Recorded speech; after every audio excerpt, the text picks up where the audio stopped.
As I read these next verses, I want you to pay attention. Does this sound like the way people are right now?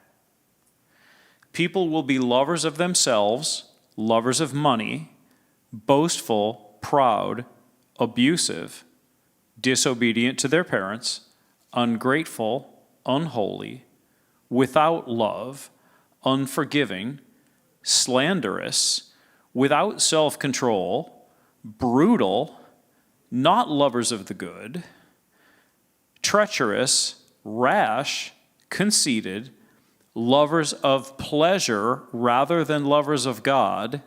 That one just got a lot of people. Having a form of godliness, but denying its power. Have nothing to do with such people.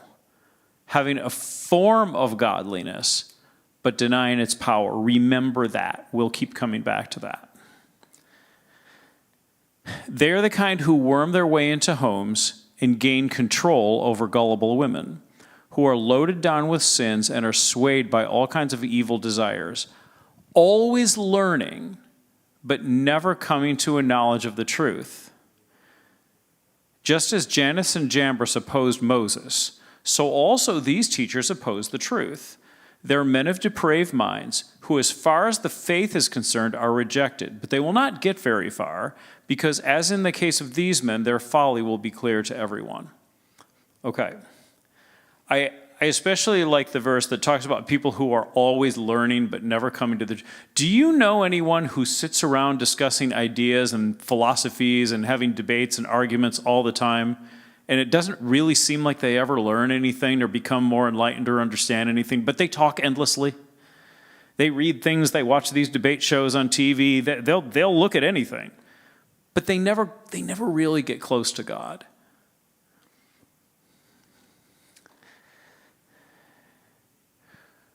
When the Antichrist takes power, it's a trick question. How will he force his way into power? It's a trick question. He won't. It will be given to him willingly by the people of the world, because they will have been convinced not just of what he's saying in that moment, but of all kinds of other deceptions along the way. Daniel 11 and 21 says about him, says, "In his place shall rise a contemptible person, to whom royal majesty has not been given. He shall come in without warning and obtain the kingdom by flatteries." He will obtain the kingdom by flatteries. Not with a gun, not with a missile, not with an army, by flatteries. By telling people what they want to hear. Daniel 7 and 25 says, "He shall speak words against the Most High, and shall wear out the saints of the Most High, and shall think to change the times and the law, and they shall be given into his hand for a time, times, and half a time." I want you to pay attention to a phrase that was in that verse. He shall wear out the saints of the Most High. Who are the saints of the Most High? That's us. How is he going to wear us out? Maybe because we're not ready for what's coming. We're going to get ready. 2 Thessalonians 3, second.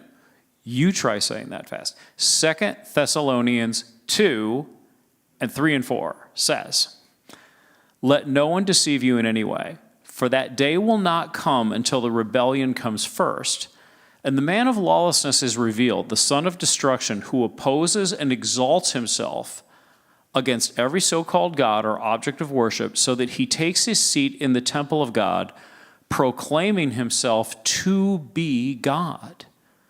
Now at that point, surely the saints of the Most High are going to say, "Aha, we know who this is. We're not fooled by this guy, right?" Well, do you know what Jesus warned us about in Matthew 24 and 24?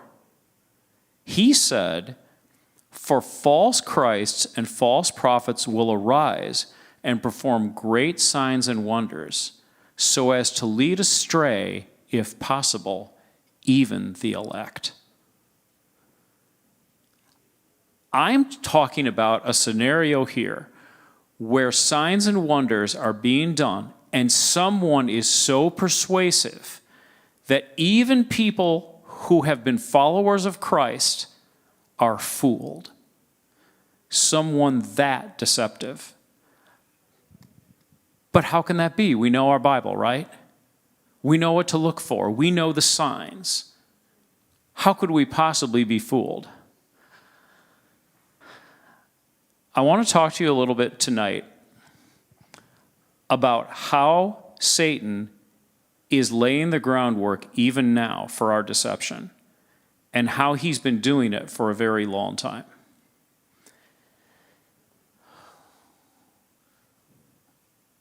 I don't know if this is going to make any sense, but I'm going to try.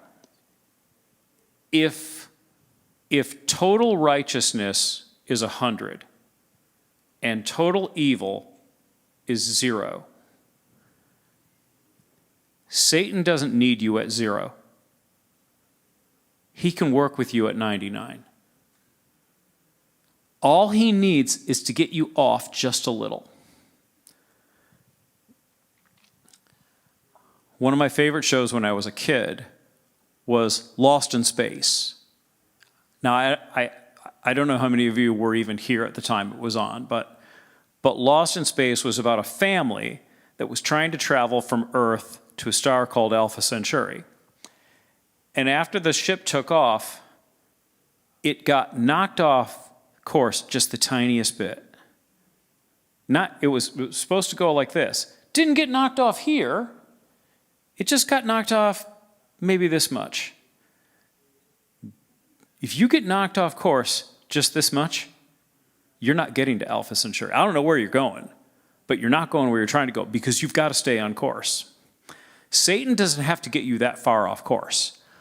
Also, keep in mind, Satan has had generations, millennia, thousands of years to lay the seeds of these deceptions. He doesn't have to corrupt any one generation all that much. He just has to do it a little at a time. He's pretty patient, and he's pretty strategic. He's going to lose. In fact, and I should talk a little bit about what Satan's game is. When Jesus comes at the end of the tribulation period, he will reign for 1,000 years, and we will spend more time on this on another Thursday. After Jesus' reign of 1,000 years is over and Satan is set loose for a little season, in the meantime, he's locked in a pit. That's kind of important, okay? Would you want to be locked in a pit for 1,000 years? No, you wouldn't, and neither would I. Then, once you get out of the pit, you try one last rebellion, it fails, then you get thrown in a lake of fire.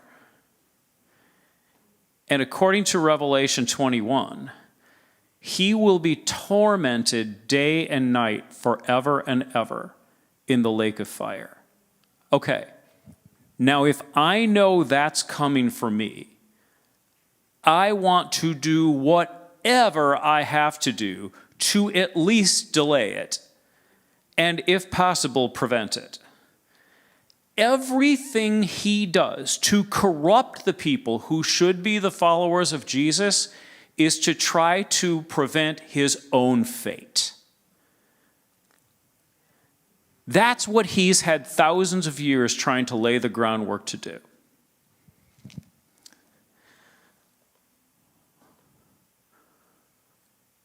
What I want to talk to you about tonight,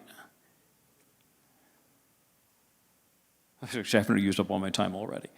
I want to talk to you about something that the Holy Spirit told me he would call the infrastructure of evil. You understand what I mean by infrastructure? Infrastructure is, it's the foundation of things. So the infrastructure of society is roads and bridges and sidewalks and things like that. Or here, when this building was built, there was a foundation that was put in place before they actually put the building up. If you got to have the foundation, or the building's going to sink into the dirt. That's infrastructure. The infrastructure of evil is not the mass murders. It's not the wars. It's not the terrible things that you see. It's not the horrible atrocities that you have to turn your eyes away from. The infrastructure of evil is little things. It's little things that get accepted by the culture gradually over the course of time. It's little things that 60 years ago, when my grandparents were my age, they would have disapproved of certain things. And then a generation went by, and then my parents were my age, and they're like, that's not so bad. And then another generation goes by, and now here I am. And I'm 58 years old, and I'm looking at things that my parents thought were unbelievably horrible. And I'm like, come on. And then I have a son who's 24, who's like, Dad, you need to relax about some of these things. And some of it is kind of silly, but some of it's pretty serious. These are the deceptions that Satan uses to lead people into temptation and into sin, not by saying, come on, sin is great. He does it by influencing cultural and societal attitudes about all kinds of things. In 2008, when Barack Obama was first elected president of the United States, he said he was against gay marriage. Did you know that? You remember that? Do you know why he said he was against gay marriage? Because at the time, it wasn't acceptable to be for it.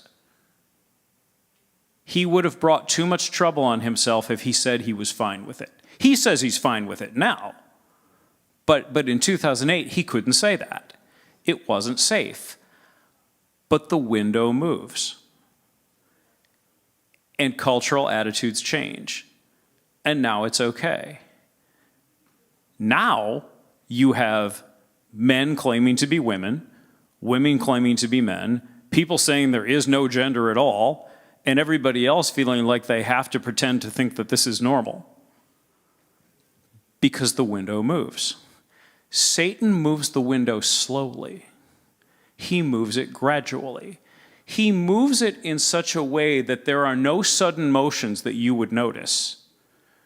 But you wake up one day and all of these things are going on and you say, when did all this become acceptable? It happened gradually over time. You hardly noticed.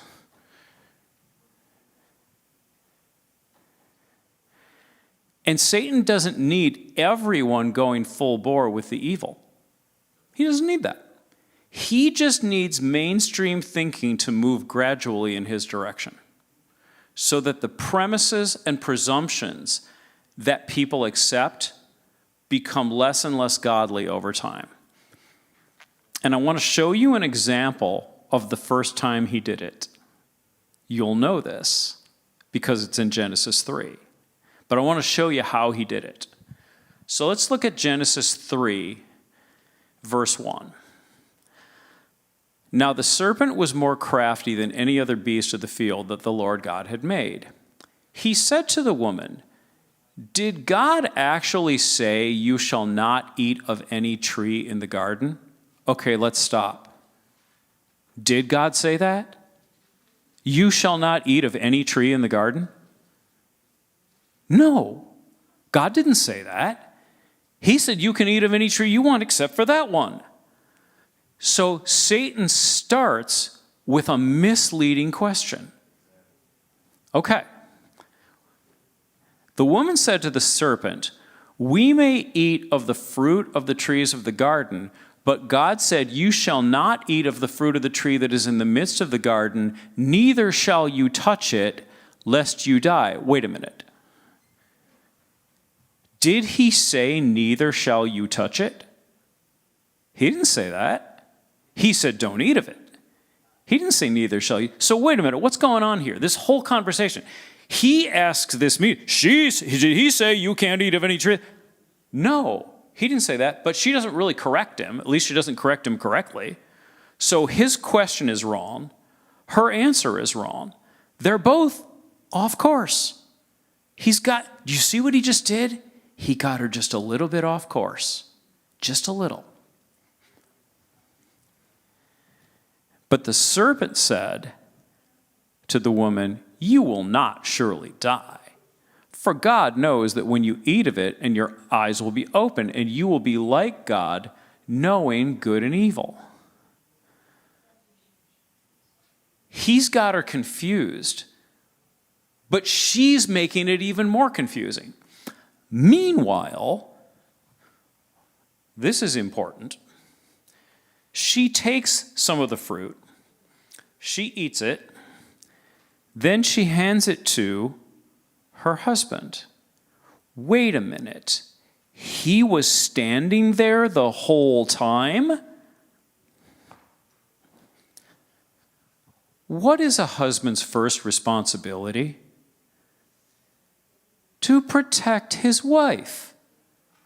Okay, so let's review. The serpent talks to the wife, asks the wife a misleading question, while the husband is right. Mr. Serpent, that's my wife, and you're not talking to her. That's what Adam was supposed to do. But what does he do? Oh, I wonder what's going on here. I'll just watch. So the serpent asks the misleading question. The wife gives the inaccurate answer. The serpent starts trying to influence the wife, not to trust. Oh, come on, God, come on. Meanwhile, here's Adam. Oh, sounds interesting to me. So nobody's doing their job here. Well, I guess the serpent's doing his job because the serpent's a liar. That's his job. Satan twists and distorts. This is what he did. He twisted and he distorted God's command. And he fooled her. And he roped her in. And meanwhile, the guy who should have been protecting her stood there and did nothing. Satan has repeated this pattern continually throughout history.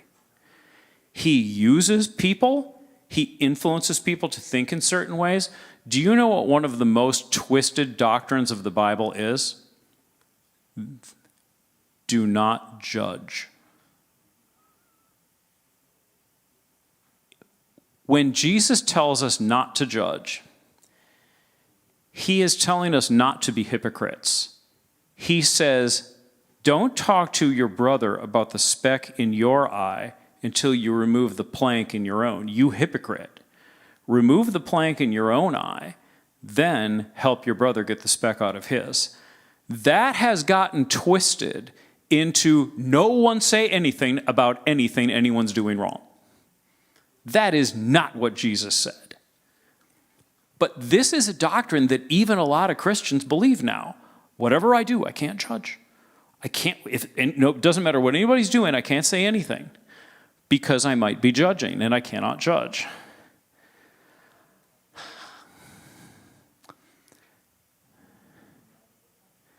Here's what Satan does.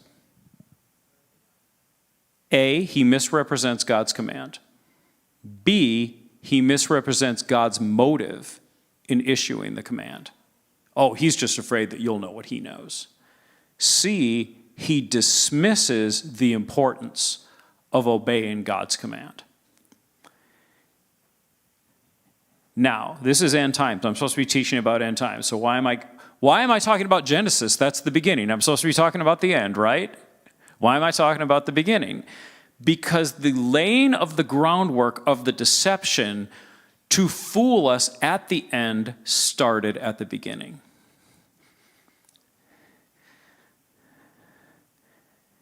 Satan does the same thing in so many ways working the yeast into the dough of societal thinking. And it becomes so mainstream that even church people accept it. He does the same thing with sexuality. God calls sex a blessing, and he gives us clear instructions for the situations in which we are to engage and enjoy it. Satan twists that into a matter of personal freedom.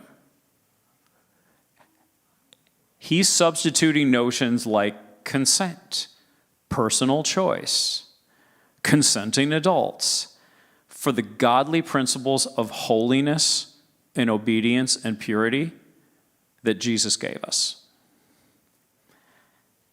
And this thinking has become so pervasive in society that even church people accept it.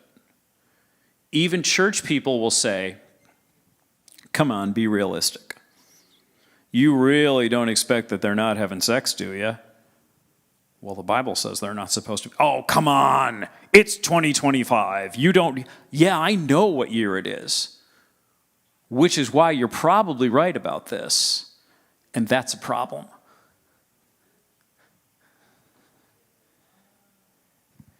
The infrastructure of evil has subtle pieces to it. I want to talk a little bit, I don't know if this will get me in trouble, it usually does.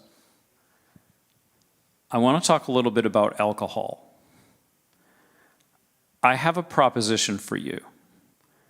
I think alcohol is the world's god.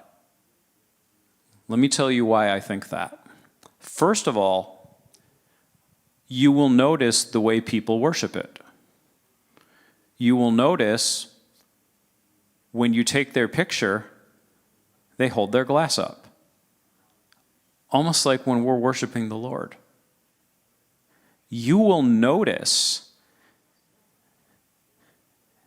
that people who worship alcohol won't miss church on the weekends. I don't mean this church. I mean the ones downtown. Not the ones that meet on Sunday morning, the ones that meet on Saturday nights. Those churches, the bars. They won't miss it. You will notice that if you're in a social situation and somebody isn't drinking, the other people will demand an explanation. Why aren't you drinking? You talk to somebody like that because you think they're not worshiping your God. Whatever is number one in your life is your God. If you'll make time for the Lord, if you can squeeze it in, but you will not miss that drink, that's your God. If you'll make time for the Lord when you can squeeze it in, but you will not miss that fleshly indulgence that you want, then that's your God. So how does the infrastructure work? See, here's the thing.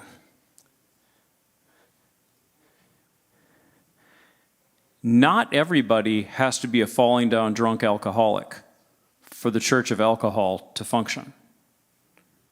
Just a few people have to be. In fact, it wouldn't really work. Because if everybody who drank became a falling down drunk alcoholic right away, people would figure it out and they would stop, right? So in order for the infrastructure to be laid, most people have to be fine doing just a little. And most people are, those who do it. Those who don't really think about what they're doing. Why am I ingesting a mind-altering chemical into my brain and compromising my judgment and calling it recreation? If I ask the question like that, it doesn't make any sense at all. But Satan's been laying the groundwork for thousands of years to the point where the perfectly reasonable question that I just asked sounds crazy, and the things people do every day that actually are crazy seem normal. I could give you so many examples like this. The language people use. The way that they disregard God in little ways. This will be the last sort of like really specific example I'll give you, and then I'll wrap it up. Do you know anyone who, when something good happens to them, says, boy, am I lucky. Boy, am I lucky. I'm a lucky man. They have a very happy marriage. I'm a lucky man. Wait a minute. Wasn't that an opportunity to publicly acknowledge the goodness of God? And you didn't take it. You know why you didn't take it? Because it's normal in our culture to say what you said. It's normal in our culture not to acknowledge God, not to give thanks to God, not to give glory to God, not to speak his name, not to say Jesus is Lord. It's normal to say something like, I'm lucky, because it doesn't make people uncomfortable. And why would people get uncomfortable hearing God mentioned? Because for thousands of years, Satan has been laying the societal groundwork of these attitudes so that people feel uncomfortable when you start talking about your faith. Okay, so to bring it home, we're going to get into a time, and next week we're going to talk more about the geopolitical events that will lead to it. But we're coming into a time where a very ungodly man is going to rise up, and he's going to tell the people of the world that he's got the answers. He's going to have no use for Jesus. He's going to have no use for our faith system. Not only that, but he's going to marginalize and mock people who do, and he's going to say that we're part of the problem because he's got a solution and we're preventing it. The reason people are going to listen to him is because these presumptions that I've shared with you now and so many others, these are the mental and psychological presumptions that Satan has been putting in people's heads for generations. Don't think that you're exempt from it. Don't think you can't fall into it. I was just talking about those Saturday night churches, right? The bars. I bet there's people in this room that in one way or another make some money from that business, from that industry. It's hard not to. Because the way the economy is intertwined, it's hard not to. In fact, I'll give you an example. I mean, Angie and I have Tiger season tickets. So we spend a lot of money on tickets at the games. Now, we don't buy alcohol at the games, but we see the ads everywhere. We see the people buying it everywhere. We see them pushing gambling everywhere because that's now legal and they can have sponsors. So you're going to, we don't want any of that. We just want to see a baseball game. But that all comes with it now. And yes, we are giving our money to the team that is selling all these things. So should we stop? The thing is, you can't. Every one of us would have to cast off most of what you do economically to not be intertwined with this. But what we have to do is we have to recognize it. This is the yeast that has worked its way into the dough. And most people think that this is normal thinking.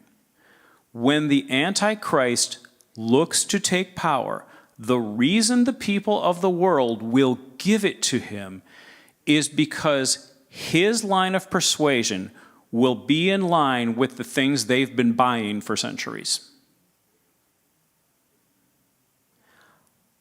Remember, I said this at the beginning, our mission isn't to stop it from happening. We can't stop it. It's inevitable. It's part of the plan. Our mission is to pull as many people as we can out of the fire before it's too late for them. That's the mission we need to be working on right now. We need to help the people of our community and the people of the world understand how these deceptions work so that they can become clear-eyed about it, they can understand, and they can trust Jesus. But people don't even recognize how much they've been deceived, how much they're being deceived every day by little subtle things.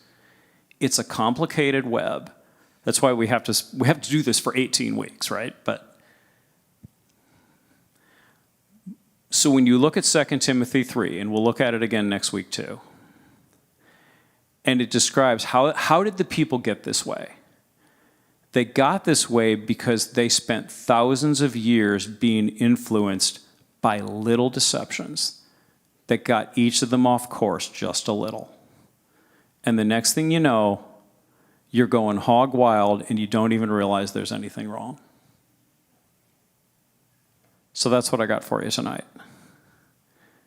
Any comments, any questions, complaints, criticisms?